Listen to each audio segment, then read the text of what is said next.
Chicken recipe ba kamo? Ito naman ang ating gagawin sa ating chicken ngayon.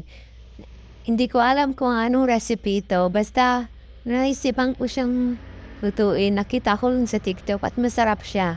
Naubos na naman nga ang aming kanin dahil dito. Ayan nga ang ating chicken, binabad ko lang yan sa ating bawang, calamansi juice, ketchup, at naglagay din pala tayo ng ating paminta.